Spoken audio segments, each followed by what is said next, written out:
Hola, ¿cómo les va? Bienvenidos a otro programa Sin Exclusiones. Ustedes saben que nuestra sociedad es muy particular, es muy especial. En estos tiempos, en estos últimos tiempos, hay un tema fundamental que tiene que ver con la violencia de género. Es como que ha recrudecido en el tiempo y ha avanzado este tema de una manera muy especial.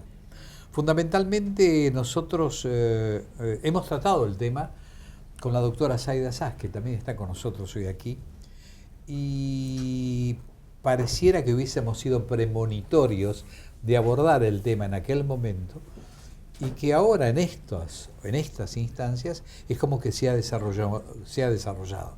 Como que los hombres, y a veces las mujeres también, han eliminado ya los límites, no hay límites. Entonces sucede lo que sucede a diario. Pero no soy yo quien tiene que hablarlo, sino la doctora Zaida Saz. Zaida, gracias por estar. Es un gusto para mí, Luis. Estábamos hablando fuera de cámara como habíamos sido premonitorios un poquitito de este tema. Incluso hubo una charla que hiciste vos, una conferencia donde participamos, que abordaste este tema en particular. Claramente. Entonces, frente a lo que está ocurriendo, ¿cómo lo ves? Desde el punto de vista científico, es decir, desde el punto de vista de la mente humana, es decir, ¿qué pasa? Bueno, tendríamos que pensar, para que esto sea claro, desagregar. Si nos vamos a ocupar de lo que le sucede al hombre y la mujer que están padeciendo este terrible flagelo, ¿no? Que ya es una epidemia o quizás más, o lo vamos a ver como un fenómeno que viene aconteciendo desde hace largo tiempo y que progresivamente se sumó y que no solamente abarca el aspecto de la violencia doméstica o de la violencia conyugal o de la violencia con los menores, sino que tiene que ver con todos los estratos sociales. Esto aparentemente tendría que ver con una configuración que va en proceso. La familia es la unidad más importante desde donde lo podemos leer, es verdad. Es cierto un punto que vos decís, no hay bordes, no hay límites, es cierto, porque el límite es cuidado y esta no es una sociedad que cuida. Hemos perdido ciertas legalidades y las legalidades son del orden simbólico.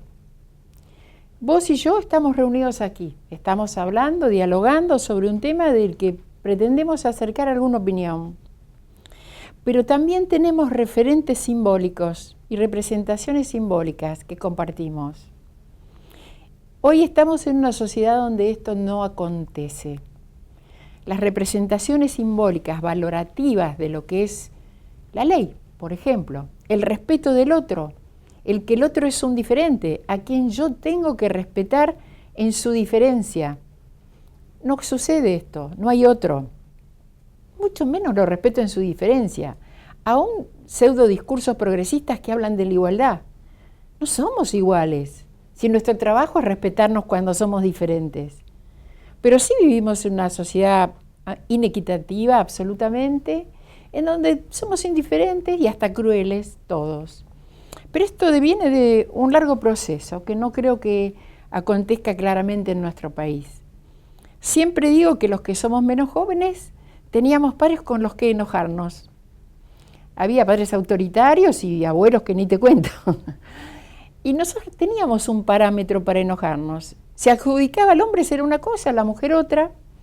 Y en esta asignación de roles, ampliamente cuestionable y muy constreñida, especialmente para la mujer, por lo menos podíamos protegernos y defendernos y decir, yo de esto no quiero, o esto no es bueno, o por qué no otra cosa, interrogarnos.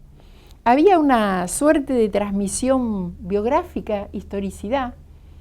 ¿Éramos o no éramos el modelo de nuestros abuelos, del esfuerzo, del trabajo o del estudio, o no lo queríamos más?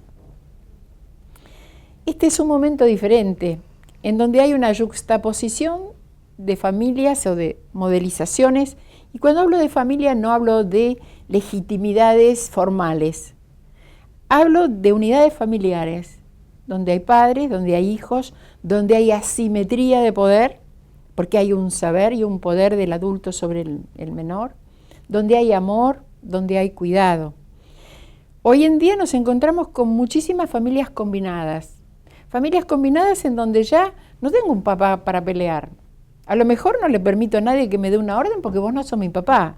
Mi mamá está viviendo con otro papá razonablemente son familias combinadas. Mi mamá es mi mamá, pero bueno, tengo varias. De pronto hay pibes que dicen, ¿vos solamente tenés 2 abuelos? Y se sienten como más importantes frente al otro porque tiene 4 o 6.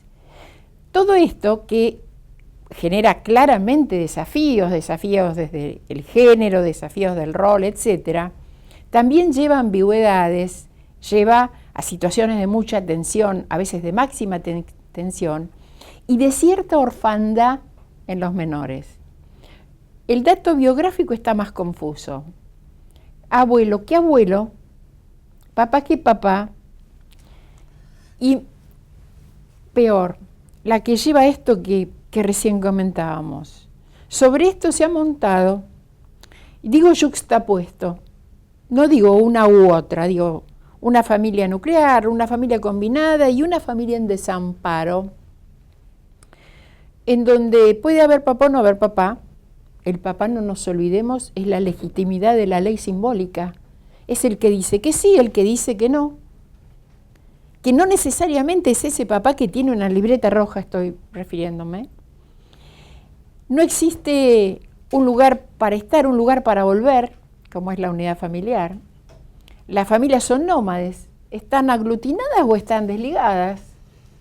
Los roles están todos más confusos, la biografía es absolutamente fragmentada, algo que alguien se acuerda de alguien que fue.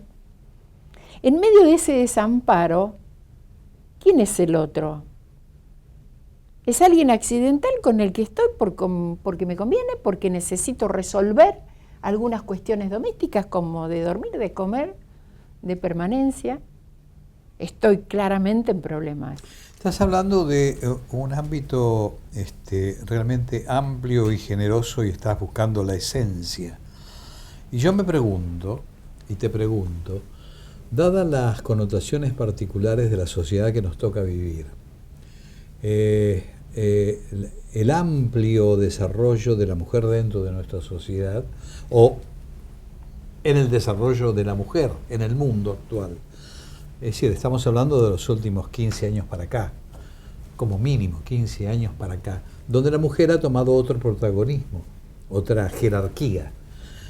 Y digo, avasallando un poco la formación primitiva de hombre-mujer, predominio de hombre sobre mujer. Es decir, ese cambio, de algún modo no ha cambiado también la mentalidad del hombre y no ha soportado a lo mejor que la mujer se eleve al mismo nivel que él, entonces se generan este tipo de cosas. Luis, te desconozco. ¿Por qué? Me estás diciendo ha soportado, ¿no? La ha permitido. No, digo, en el sentido, yo pregunto, ¿no? Porque yo te conozco muy bien y sé cómo pensás a favor de lo femenino también. Exacto. Sí, no, esto deviene desde más del 60, década del 60, del 70, claramente, ¿no? La mujer en el ingreso al mercado de trabajo, más el estudio, etcétera, etcétera, claramente ha evolucionado. El que no ha podido evolucionar es el rol masculino. Digamos, no por eso uno se tiene que sentar a esperar que evolucione, ¿no? Ya, no estoy menoscabando a la mujer, al contrario. No, por eso lo digo. Estoy diciendo, es muy importante. Estoy diciendo que el hombre no ha alcanzado. Es curioso, intentando ser neutral, a pesar de que mis chistes van a ir siempre hacia el femenino, sí, claramente. Claro. Digo, intentando ser neutral, no podemos en un sistema sobrecargar alguno de sus términos. Esto no es por lo que la mujer fue evolucionando, es que las sociedades han evolucionando, la mujer fue cambiando roles que le eran asignados y que había asumido casi como lo inevitable, lo imposible de cambiar y transformar. De la mujer ancestral a la mujer idealizada, ambas estaban tan lejos del hombre que nunca podían ser pareja, ¿no? Claramente. Es cierto que la mujer ha hecho modificaciones muy sustanciales, pero nunca abandonó, por ejemplo, su rol maternal, ya no como el asignado, como figura de procreación y de la que tiene que llevar adelante la cotidianeidad, es decir, todo lo que es la tarea doméstica, sino también como una mamá que elige ser mamá y elige el cómo ser mamá y estudia y se prepara y se forma. Y creo que sí, que se han generado descompensaciones muy importantes, también es mano de obra barata y quienes la emplean son los hombres, en desmedro a veces de los roles masculinos, claramente. Por eso digo, esto es una cuestión sistémica, no es una cuestión de que alguien dentro de ese sistema cambió y obligó que todos lo hicieran. Pero aquí hay una figura que sí tiende a estar como en la nebulosa, que también es en el gobierno, que también es en el país en general, y que es el lugar del padre. El lugar del padre como la figura que legaliza, que legitima un orden.